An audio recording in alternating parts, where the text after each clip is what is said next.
It has been said that my people are destroyed for the lack of knowledge. And I deeply believe that. I believe that certain levels of knowledge, of wisdom, of understanding, and truth has purposefully been held back, has purposefully been robbed and stolen from black people in particular and other peoples in general. You know what I mean? But particularly from black people, you know, to make them dependent, to make them powerless, you know, to make them ignorant of their true selves, and to stop them from being able to find positive purpose in their lives so that other people can take advantage of them politically, economically, and even socially. You know what I mean? Where they can find all means of being able to make a living off of the dependency that has been generated and created through keeping these particular people ignorant, you know, meaning the lack of knowledge. When you look up the word ignorance, the definition is a lack of knowledge, you know. And what makes this lack of knowledge, this ignorance, so devastating is it keeps this particular group of people, again, ignorant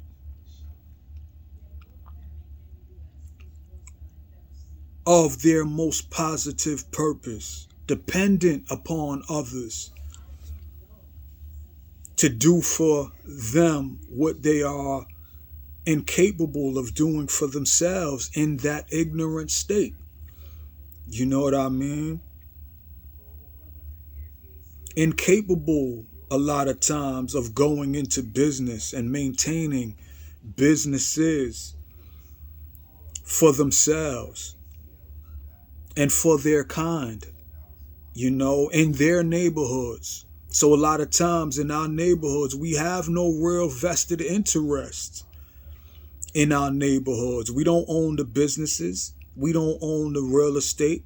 We don't own and maintain the schools. We own and maintain almost nothing of what we are dependent upon a lot of times in our own communities. So this is why a lot of times there's no real vested interest shown, you know, no desire to maintain a positive upkeep in the black communities that you don't own, you know. God bless the child who has his own, you know. If there was vested interest in the running of the community, in the owning of the community, in the maintaining of the community, then you would see a greater love. You would see a greater appreciation and a greater respect for those communities, because you know that this community is yours. You have a vested interest in the upkeep, in the maintenance of that community. You know what I mean? And you display a greater gratitude and appreciation, again, you know, for the places that you live, because you own those places. You're not just a neighbor, or you're not just a renter, you know, of somebody else's property. You know what I mean? The ghettos, the black ghettos are created places, you know. Do the knowledge, look up redlining, look up gentrification, you know. how the ghettos were created in the first place as a place to put black people and to keep them powerless within the American system. You know, making these black ghettos tantamount to third world countries within the American mainstream. You know what I mean? Places where people who are more empowered and more organized and more disciplined can take advantage of the fact that you don't know who you are. And because you don't know who you're not able to do for yourself what they're able to do for themselves. Where they have communities that they control and they bend to their will for the best of themselves and then for their children and then for their elders. They're able to carve out communities of safety and prosperity for themselves. Places where, you know, you better not get caught without a good reason to be there, you know. But they're able to have these communities for themselves, and then they're able to take advantage of the fact that you don't have the ability to build communities of your own at this point, you know. And not, again, you know, not that you've never had that ability, because a little known secret, quiet is kept. There were many black autonomous sovereign communities that were created in the 1800s, the late 1800s, and in the early 1900s. Places that where black prosperity, black ownership was practiced. You know, we know about Tulsa, Oklahoma and its Black Wall Street. We know about Rosewood. There are other lesser known black communities that were organized and were run and maintained to give black people the same chances of creating safe spaces for their children to be raised and to have vested interest and ownership for their elders to age gracefully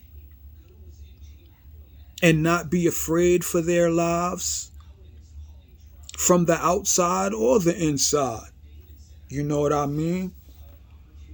But too many times these places were seen as a threat to the mindset of what is known as white supremacy, or the myth of white supremacy, and the creation of a black inferiority and dependence. So a lot of times, in one way or another, these places were destroyed. You know what I mean? By the KKK, by so-called, you know, white citizens councils. You know?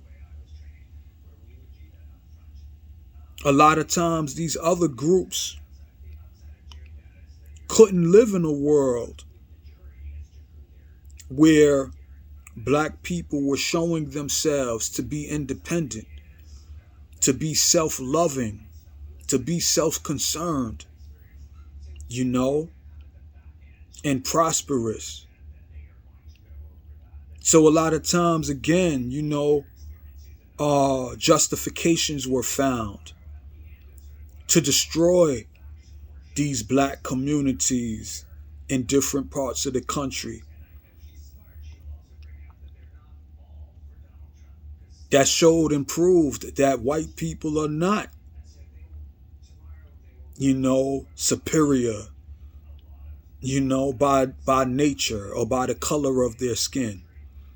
You know, a lot of times this so-called supremacy was based upon the fact that they were practicing a level of consciousness, a level of awareness. You know what I mean? A level of, the word is escaping me, I'm trying to catch it. They were practicing a level of discipline, but that's not the word that I was looking for. I can't catch the word right now. I'll leave it in the comments. But, they were practicing a level of self-mastery that allowed them to build prosperous communities for their culture, for their ethnicity, for their race. And at the same time, Black people have been stopped from practicing that level of self-mastery, that level of self-love, that level of self-interest.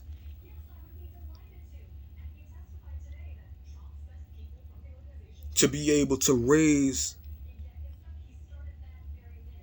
our children, our progeny, to believe in themselves, and to be worthy of inheriting legacies of empowerment from their parents, from their ancestors. You know what I mean? And to me, we have normalized being dependent upon others for our food, clothing, and shelter. We've normalized at this time being dependent upon others, not just white, but other races and ethnicities, depending upon their goodwill or their seeming goodwill, to be able to, again, purchase clothes, purchase food, rent real estate, apartments, you know what I mean, and buildings that we don't own or control. Buildings that, after you've been a renter for decades, you know what I mean, you have just as little ownership in that building, in that apartment, after decades of living there, of renting. You have just as much or ownership as you did when you first started renting there. You can't pass that apartment on a lot of times to your children. You know what I mean? A lot of these apartments are not, co-ops, where you have a vested interest in that building. You've purchased that apartment to a large degree, and you can pass it on to your children or to your progeny. You know what I mean? So in this time of where everybody is, getting excited again about this so-called presidential election and the choice between a Donald Trump or Joe Biden, the choice between the Republicans or the Democrats, I'm not invested in that race between Democrat and Republican. I see it as a choice between the lesser of two evils. Neither side loves us. Neither side is offering us repair, healing, regeneration, and redemption. You know what I mean? Repair, reparations, the root word of that being repair. Neither side is offering us the opportunity to gain greater insight and awareness of how powerful we have been, of how powerful we potentially can become again. Neither side wants to see us become again sovereign, self-determining, autonomous, empowered. They gain too much power through our powerlessness. So for the most part, they don't see any real vested interest in helping us to learn how to help ourselves. So it's upon us, the ones who get the least out of this system, on a local level, on a state level, a statewide level, on a federal level, a national level, or a global level. I think that the only group of people who really have a vested interest in things changing for where we have greater opportunity is the only ones who have a vested interest in this world changing for the better is us. Everybody else is tied up in some way, economically, politically, and socially, and things remaining the same. We're the only ones who have a vested interest in really wanting things to change for the better, where we can enjoy peace, where we can enjoy prosperity, where we can enjoy the ability to raise our children properly instead of allowing them to be turned into monsters. You know what I mean? Ghouls and zombies, pardon me. Savages, to be locked up or to be shot down in the street. We have to stop allowing that to happen to our children. My people are destroyed for the lack of knowledge.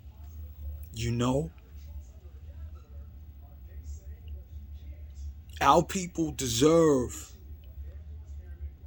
a more powerful, enlightened, divine self-concept. Our people need to learn how to love themselves, properly, so that they treat their lives better. They know that their lives have meaning, have purpose. That if I treat my life in the proper way, not only will I enjoy that life and steer clear of behaviors and environments of self-destruction, of self-humiliation and self-degradation. You know what I mean? But as I take positive control and mastery of my own life, and I live a life by my most positive example, I give permission to others like me in these ghettos to do the same thing with their lives as they see me doing with my life. Each one teach one and reach one. You know what I mean? It takes a village to raise a child. In order to practice those maxims, we have to begin to separate ourselves from living small lives of self-degradation and humiliation. We need to see ourselves as cooperators with God, cooperators with universal intelligence, with divinity, cooperators in love and truth, with living lives of dignity, of righteousness, you know, for the best of ourselves as individuals, and then others in the larger collective that we can positively influence again. You know what I mean?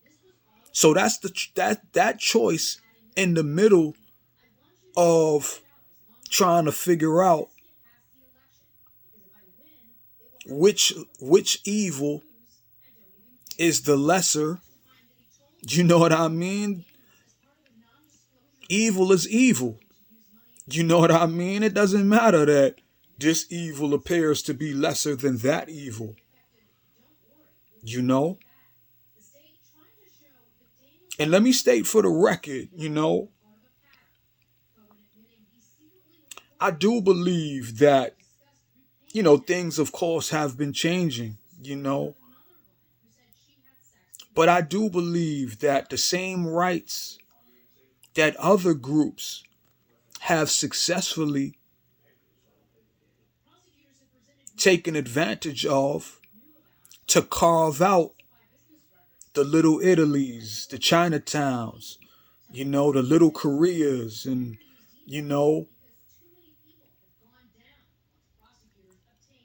we should be able to take advantage of our lives as individuals, to find positive purpose, to add on to new dialogue and new cooperation with other black people, to create whatever we want it to be known as, Little Africa or uh, New Africa, like some of our ancestors tried to organize within this American system. You know, the person who doesn't know their history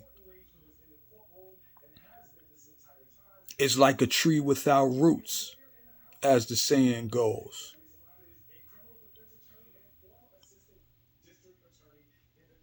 So those who have a greater understanding of history need to be finding new ways to pass on a greater awareness, a greater consciousness, to connect this generation or the generations coming up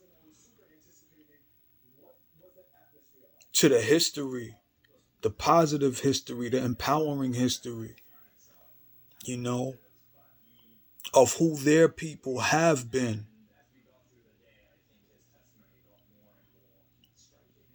and what they have accomplished. Because without that knowledge, they will continue to normalize their own self-destruction and their own self-defeat. So, if you've been listening to me, I thank you, for your attention. I hope that you can see fit, if the spirit moves you to share this short video and to begin to love yourself, to begin to move on from self-degradation, self-humiliation, self-destruction.